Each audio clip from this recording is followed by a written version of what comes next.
If you're watching this, then you are a loser. No, guys, I'm just kidding. Please don't click off.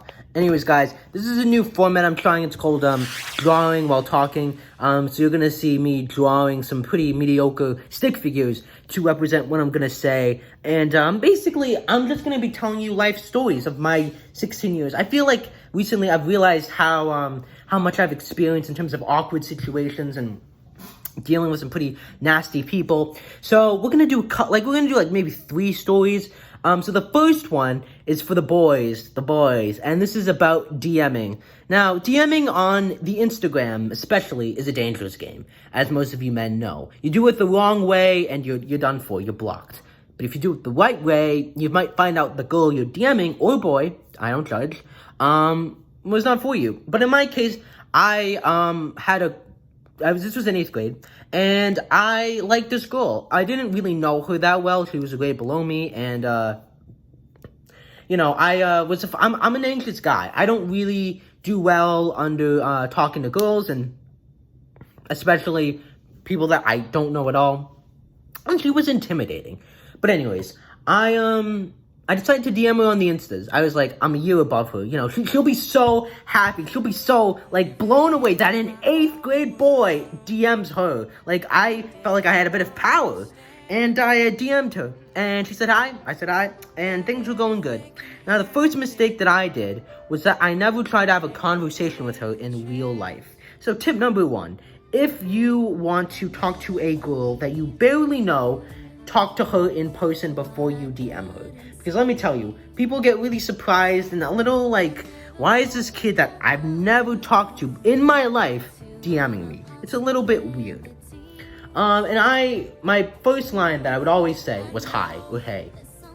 You gotta change it up. You can't just constantly be saying the same thing over and over again. It gets annoying. Anyways, we DM'd over the course of a month or so, or not a month, but a couple weeks. And we hadn't talked in a while. So I DM'd her. I said, hey. And she blocked me. Guys, I got blocked. And so for the rest of the year, I had to walk past her locker to get to my classroom. I could have taken the other route, but it was longer. And I didn't want to do that. But yeah, and my friends were all like, calm down with the DMs, guy. Calm down, and I was very shook.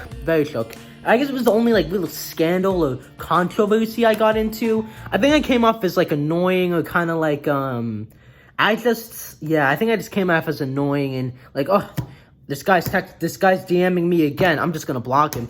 So moral of the story is, if you want to talk to a girl that you barely know, never, ever DM her on Instagram.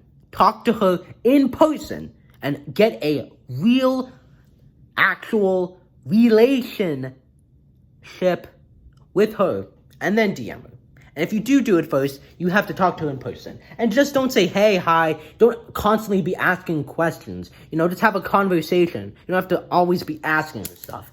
But I did learn a lot from that experience, and it definitely helped me in terms of, I've wanted to DM many girls, but I'm like, I don't want this to end up like the other situation. So yeah, I guess that's kind of a story for the boys, the ones that DM. And this is more of a question for the girls.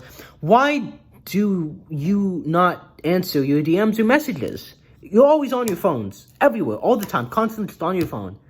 And when I DM a girl, I have to wait 3, 4, maybe a whole 2 weeks for someone to text me back. Even boys too. I mean, everyone is terrible at answering texts. It's a weird one. It's a weird one. So now I'm gonna tell the second story, and this story is a bit more personal. So I'm not gonna obviously say names or what school I go to or anything like that. But here's what I'm gonna say. I did drama at my school. And the person that was in charge was a great person. And I think that this person is great and teacher. And this person,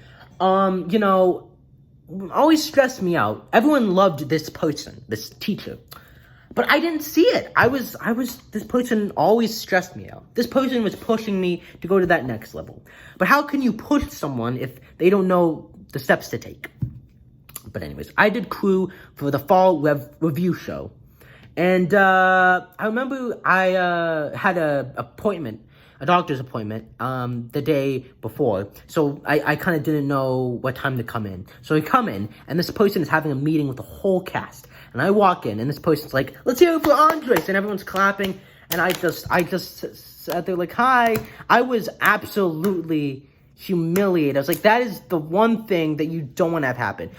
Why couldn't I just sit down and then that be it? Like, it was, that's one of those life moments that you just have to accept. The awkward moments that you're just never gonna leave out. But anyways, I had to do crew, and I was the curtain guy, opening and closing the curtains.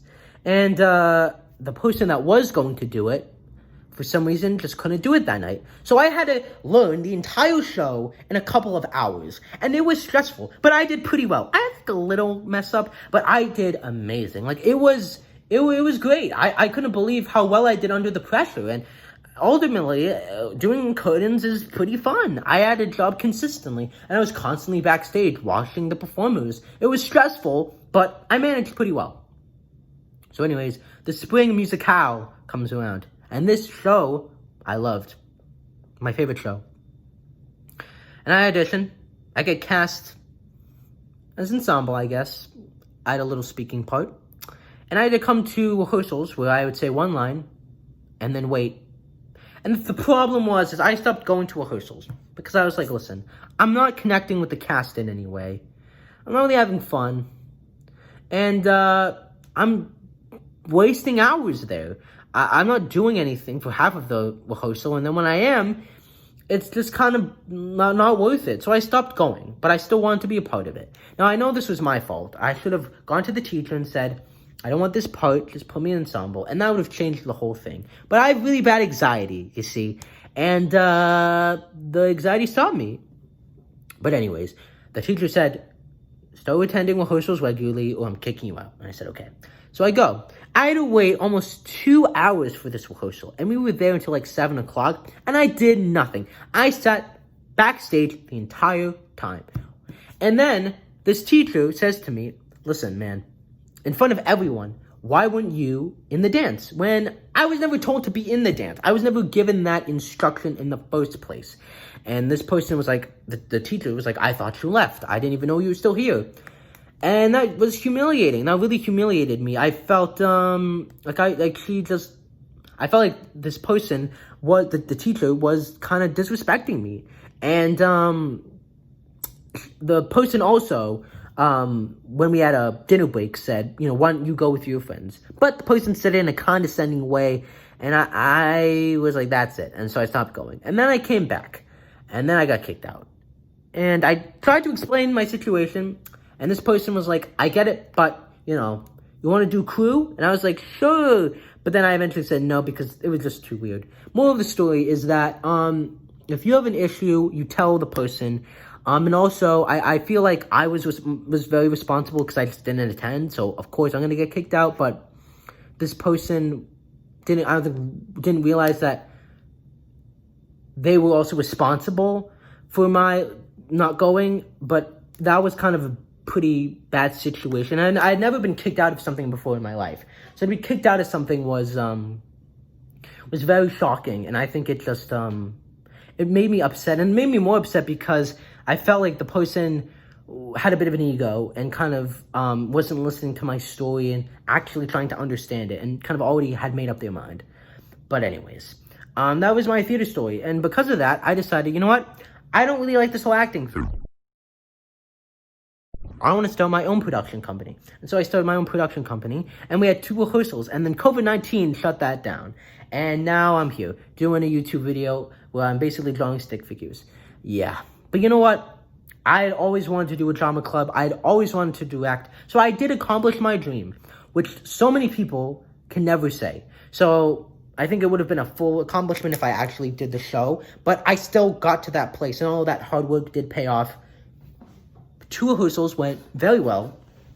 And yeah. So anyways, guys, that is the video. I hope you enjoyed. It's going to get no views, so I don't even know why I'm doing this. But anyways, please like, subscribe, and comment, and I will see you guys in a bit. Yeah.